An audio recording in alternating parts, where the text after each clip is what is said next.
আলাইকুম জুনিয়র্স। চলো আজকে আমরা রাইবোজোম টপিকটা ক্লিয়ার করে আসি। এরপর থেকে প্রত্যেকটা ভিডিও তোমাদেরকে আমি প্লে লিস্ট আকারে দিয়ে দিব ইনশাল্লাহ। প্রথমে সংযুক্তি অনুসারে রাইবোজোম দুই প্রকার। কি বললাম? সংযুক্তি অনুসারে রাইবোজোম দুই প্রকার। এমন কোশ্চেন হইতেই পারে কার সংযুক্তি, তাই না? তো আমরা এর আগে যখন লাইভ ক্লাসে করেছিলাম তোমাদেরকে আমি বলেছিলাম যে এন্ডোপ্লাজমিক রেটিকুলাম, মনে করো আমার আঁকানো খুবই খারাপ, তারপরে বলেছি এন্ডোপ্লাজমিক রেটিকুলামের উপর যখন রাইবোজোম এসে যুক্ত হয়, মসৃণ এন্ডোপ্লাজমিক রেটিকুলামগুলোর উপর যখন রাইবোজোম এসে যুক্ত হয় তখন তাদেরকে বলা হয় অমসৃণ এন্ডোপ্লাজমিক রেটিকুলাম। মানে কি যুক্ত হচ্ছে বলো? মসৃণ এন্ডোপ্লাজমিক রেটিকুলামের উপরে এই যে রাইবোজোমগুলো এসে যুক্ত হচ্ছে, তাই না? তাহলে এই সংযুক্তির উপর ভিত্তি করে দুই ধরনের। এক হচ্ছে মুক্ত রাইবোজোম, মানে যারা রাইবোজোমগুলো সাইটোপ্লাজমের মুক্ত অবস্থায় অবস্থান করে তাদেরকে বলা হয় কি? মুক্ত রাইবোজোম। আর যুক্ত রাইবোজোম মানে কি? নিশ্চয়ই কারোর সাথে যুক্ত থাকবে। তাহলে বলো কার সাথে? মসৃণ এন্ডোপ্লাজমিক রেটিকুলামের সঙ্গে যুক্ত হয়ে অমসৃণ এন্ডোপ্লাজমিক রেটিকুলাম গঠন করবে। এখন লেখো অধঃক্ষেপণ অনুসারে দুই ধরনের। কি লিখবা? অধঃক্ষেপণ অনুসারে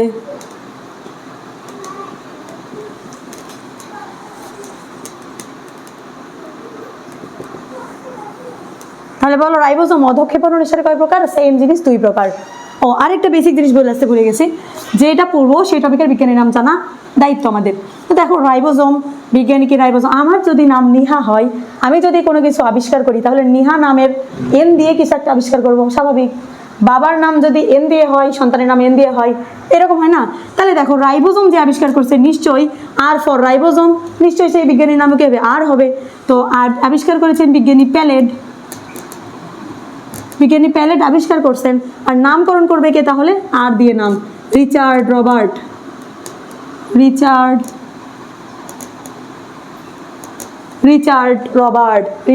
রবার্ট। জাস্ট একবার রিডিং দিয়ে দিবা। অধঃক্ষেপণ অনুসারে পড়লাম দুই প্রকার। কি কি? এক নাম্বার রাইবোজোম 70S আর দুই নাম্বার রাইবোজোম 80S। আচ্ছা বলো তো এই এস ফর কি? এস কি? একটা হচ্ছে ভেদবার্গ ইউনিট। বিজ্ঞানের নাম অনুসারে লেখা হচ্ছে ভেদবার্গ ইউনিট। এটা উচ্চারণ একটু ওয়াকওয়ার্ড। তারপরে জেনে রাখো কি? Ribosome 70S, ribosome 80S। এখন আসো আমরা পড়বো রাইবোজোম 70S সম্পর্কে। রাইবোজোম 70S এই টপিক সম্পর্কে পড়বো। আচ্ছা বলো 70S কে ভাঙলে কত কত পাওয়া যায়?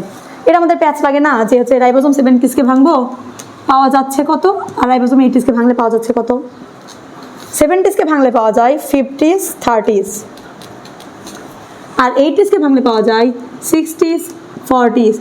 ভাবতেই পারো 50 আর 30 যোগ করলে 80 হয়, 70 কিভাবে?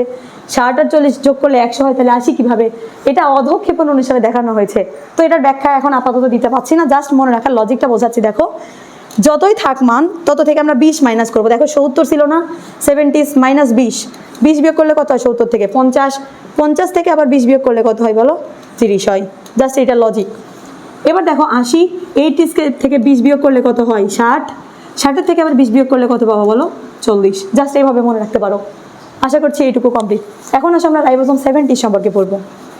তাহলে কি জানলাম আমরা? রাইবোজোম 70S কে ভাঙলে কত হয়? 50s 30s, 50s 30s এই দুটা হয়। এখন এটার যে ওজন 70s এর ওজন, সেটার ওজন আমরা মনে রাখবো কীভাবে? দেখো এটা হচ্ছে 2.7 × 10⁶ ডাল্টন, বুঝছো? তো এটা অনেক সময় আমরা ভুলে যাই। আবার রাইবোজোম 80s আছে, রাইবোজোম 80s এর যে ওজন, একে ভাঙলে কত কত হয়? 60s 40s। এটার ওজন কত? এটার ওজন হচ্ছে 40 × 10⁶। মনে রাখার বিশেষ কোনো ট্রিক্স নাই, তারপরেও দেখো একটা এমনিতেই মজা করে পড়ো। দেখো রাইবোজোম যখন 70s, এইখানে 70s কে ভাঙলে 50s 30s, লাস্টে পাইছি 30s। 80s কে ভাঙলে 60s 40s, লাস্টে পাইছি 40s। দেখো 40s যেহেতু লাস্টে, তাহলে 40 × 10⁶, লাস্টে 40, তাই 40 দিয়ে গুণ 10⁻⁴ কত হবে? ভেদবার্গ ইউনিট S ফর 6। ক্লিয়ার? এবার উপরে দেখো 70s এর ক্ষেত্রে 30 আছে। আচ্ছা 30 এর কাছাকাছি মান কত বলো তো? 27 না? তাহলে 27 মানে তার মাঝখানে পয়েন্ট দিয়ে দিবা, 2.7 10⁻⁴ S ফর 6। বুঝছো? এই পর্যন্ত বুঝলেই হবে। এরপর আসো রাইবোজোম 70s মানে কি এটা বলো তো? আর 80s মানে কি? এটা আদিকোষে থাকে না? আমরা পড়াইছিলাম প্রথম দিকে আদিকোষ প্রকৃত কোষের মধ্যে পার্থক্যের মধ্যে পড়াইছিলাম। আদিকোষে অ্যামাইটোসিস ঘটে এবং আদিকোষে রাইবোজোম থাকে 70s, আর প্রকৃত কোষের ক্ষেত্রে থাকে 80s। যে কিন্তু পড়াইছিলাম। তাহলে এটা কিসের বৈশিষ্ট্য? আদিকোষ। এরকম আরেকটা লাইন লিখে নাও, একটা ইম্পর্টেন্ট লাইন। বৃত্তাকার ডিএনএ কাদের থাকে? আমরা কিন্তু এটা পড়ে আসছিলাম যে আদিকোষে বৃত্তাকার ডিএনএ থাকে। আরও কিছু কিছু আছে যাদের বৃত্তাকার ডিএনএ থাকে।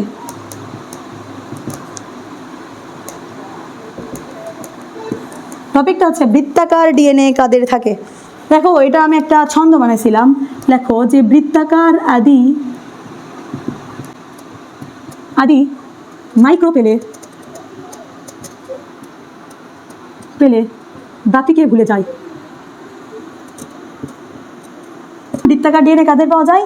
বৃত্তাকার আদি মাইক্রো পেলে বাপিকে ভুলে যায়। মানে বৃত্তাকার আদি মানে হচ্ছে একটা ছেলের নাম, যে যখন মাইক্রো পায় তখন তার বাপেকে ভুলে যায়, বুঝছো, বাপিকে ভুলে যায়। তো দেখো বৃত্তাকার মানে হচ্ছে বৃত্তাকার ডিএনএ যাদের থাকে, আদি মানে হচ্ছে আদি কোষ, লিখে নাও। আদি মানে আদি কোষ, মাইক্রো মানে মাইটোকন্ড্রিয়া,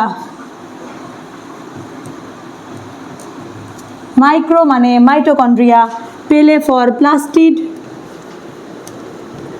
তথা ক্লোরোপ্লাস্ট, বাপি হচ্ছে ব্যাকটেরিয়ার প্লাজমিড। দেখো বাপি এটা হচ্ছে ব্যাকটেরিয়ার প্লাজমিড, আর ভুলে যাইতে কোনো কিছু নাই। তাহলে দেখো আবার বলে দিচ্ছি বৃত্তাকার ডিএনএ, তাহলে 70s কাদের থাকে? বৃত্তাকার মানে আদি কোষে থাকে, আর আদি কোষের ক্ষেত্রে আমরা পড়ছিলাম বৃত্তাকার ডিএনএ থাকে। তাহলে বৃত্তাকার ডিএনএ কাদের থাকবে? বৃত্তাকার আদি মাইক্রো পেলে বাপিকে ভুলে যায়। ছন্দ দেখে দেখে কমপ্লিট করে নিবা। এখন আসি তার গঠনে। আচ্ছা, এখন পড়বো রাইবোজোম আসলে কি কি দ্বারা গঠিত হয়। তাহলে রাইবোজোমের গঠন খুবই ইজি, দেখো আরএনএ এবং প্রোটিন। রাইবোজোম কি কি দ্বারা গঠিত হয়? RNA, R for ribosomal RNA. নিহার ভাষায় নিহা থাকে, তাহলে রাইবোজোমের ভাষায় রাইবোজোমাল আরএনএ থাকবে না? ইজি বিষয়। তাহলে দেখো রাইবোজোমাল আরএনএ এবং প্রোটিনের অনুপাত কত হয় রাইবোজোমের ক্ষেত্রে? 1:1। আশা করছি এইটুকু ক্লিয়ার। এখন আমরা পড়বো রাইবোজোমের কাজ। দেখো 3টা কাজ, আমি কিন্তু তোমাদেরকে এর আগেই পড়াইছিলাম, আরেকবার একটু বলে দেই আরেকবার। কাজের মধ্যে আমরা রাইবোজোম টপিক সম্পর্কে কি কি শব্দ জানবো। প্রথমে রাইবোজোমকে কি বলা হয় বলো তো? কোষের প্রোটিন ফ্যাক্টরি বলা হয়। প্রোটিন ফ্যাক্টরি, কোষের প্রোটিন ফ্যাক্টরি বলা হয় রাইবোজোমকে। বলো এখন তোমরা, কোষের কার্বোহাইড্রেট ফ্যাক্টরি কাকে বলা হয়, আর শর্করা তৈরির কারখানা কাকে বলা হয়? আমি কিন্তু বলে দিয়েছিলাম। তো দেখো কাজের মধ্যে কি কোষের প্রোটিন ফ্যাক্টরি হচ্ছে রাইবোজোম। আবার দেখো ট্রান্সলেশন প্রক্রিয়াটা কোথায় ঘটে? রাইবোজোমে ঘটে। কারণ আমরা প্রথম দুটো বলেছিলাম কি, রেপ্লিকেশন আর ট্রান্সক্রিপশন, এই দুটো প্রক্রিয়া কোথায় ঘটছিল? নিউক্লিয়াসে। আর লাস্টেরটা মানে ট্রান্সলেশন কোথায় ঘটছিল? রাইবোজোমে। যদি কোথাও অপশনে না পাইতাম তাহলে কি দিতাম? সাইটোপ্লাজম। লাস্টে দেখো গ্লুকোজের ফসফোরাইলেশন, আরেকটা কাজ কি? গ্লুকোজের ফসফোরাইলেশন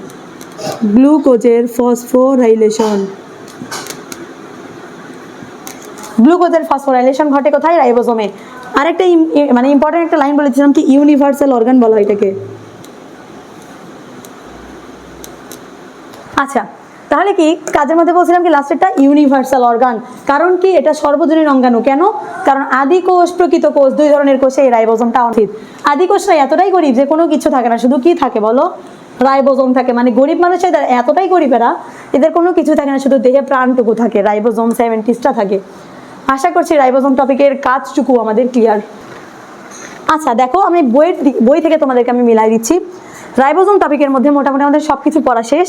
প্রথম দিকে যেটুকু পড়াইনি আমি সেটা বলে দিচ্ছি তোমাদেরকে। দেখো রাইবোজোমে কোনো আবরণী থাকে না, কোনো বোল্ড লাইন আমরা বাদ দিব না, কোনো আবরণী থাকে না। এটা কি পড়াইতে হবে? আমি সেকেন্ড ক্লাসে তোমাদেরকে বলেছিলাম কি কাদের আবরণী থাকে না। প্রথম মামাই সেরা, proteasome, microtubules, microfilament, intermediate filament, centriole, আর লাস্টেরটা ছিল আমাদের রাইবোজোমের কোনো আবরণী থাকে না। আশা করছি এই লাইনটা তোমরা বুঝতে পেরেছো। তারপরে লাইনে দেখো লেখা আছে যে সাইটোপ্লাজমে একাধিক মুক্ত রাইবোজোম মুক্তার মালার মতো অবস্থান করে, একে পলিরাইবোজোম বলা হয়। বলো তো, একটা কোনো কিছু যখন এককভাবে থাকে তখন তাকে কি বলে? মোনো। দুই হলে ডাই, অনেক হয়ে গেলে তখন তাকে কি বলে? পলি বলা হয়। যেহেতু রাইবোজোমে ওই আদি কোষের ক্ষেত্রে মুক্তার মালার মতো থাকে, অনেকগুলো একসাথে থাকে, সেই জন্য এদেরকে বলা হয় পলিরাইবোজোম তথা পলিসোম, শর্ট নেম। তারপরে লাইনে লেখা আছে দেখো, ইকোলাই ব্যাকটেরিয়ার ক্ষেত্রে প্রায় এদের সংখ্যা 20,000 আর শুষ্ক ওজনের 22%। এই 22%টা খুবই ইম্পর্টেন্ট, তোমরা দাগাই নেবে, কারণ এটা তো টপিক ওয়াইজের মধ্যে পড়েনি, সেজন্য আমি পরে দিনই এখন দাগাই নাও কি শুষ্ক ওজনের 22%, খুবই ইম্পর্টেন্ট। তারপর লাইন লেখা আছে আদিকোষ প্রকৃত কোষ উভয় ক্ষেত্রে পাওয়া যায়, সেজন্য বলা হয় সর্বজনীন অঙ্গাণু। স্ল্যাশ দিয়ে তোমরা লিখে নিবা ইউনিভার্সাল অর্গান বলা হয় এটাকে। তারপর আবিষ্কারকের মধ্যে বলে দিয়েছিলাম আবিষ্কারক জর্জ প্যালেট, আর নামকরণ করেছে বিজ্ঞানী রিচার্ড রবার্ট। আর নিচের দিকে তোমাদেরকে আমি 70s 80s পড়াইছি, কিন্তু আরেকটা দুটো জিনিস লিখে নাও একটু তোমরা। 77 এই দুটো পড়াতে ভুলে গেছিলাম। 77 কোথায় থাকে আর 55 করে থাকে। 77 থাকে হচ্ছে ছত্রাকে, আর 55 থাকে কোথায়? শৈবালে, শৈবালে থাকে। দেখো ভুলবা না, কিভাবে দেখো, 77 ছত্রাক দেখো 77 ছত্রাক। বই দেখো পরের পেজের দিকে লেখা আছে এস হচ্ছে ভেদবার্গ ইউনিট, RNA এবং প্রোটিনের অনুপাত 1:1। আর কাজের মধ্যে দেখো প্রোটিন সংশ্লেষণ করে রাইবোজোমকে, তাই প্রোটিন ফ্যাক্টরি বলা হয়। গ্লুকোজের ফসফোরাইলেশন ট্রান্সলেশন। আরেকটা লাইন জাস্ট দেখে রাখতে পারো, এটা আমি পড়ালাম না। এটা যে বিপাক অর্থাৎ স্নেহ জাতীয় পদার্থের বিপাকে অংশগ্রহণ করে কে? রাইবোজোম অঙ্গাণু। রাইবোজোম অঙ্গাণু পুরোটা কমপ্লিট। তোমরা বাসায় গিয়ে আরেকবার একটু মিলাই নিবা। কোনো কিছু যদি বাদ পড়ে বা বুঝতে না পারো আমাকে সরাসরি ইনবক্স করবা। তো আজকের ক্লাস এই পর্যন্তই। এরপর ইনশাল্লাহ তারপরে টপিক অর্থাৎ গলগি বডি নিয়ে তোমাদের সামনে ক্লাস দিব ইনশাল্লাহ। তো এই পর্যন্ত ভালো থাকো। আসসালামু আলাইকুম।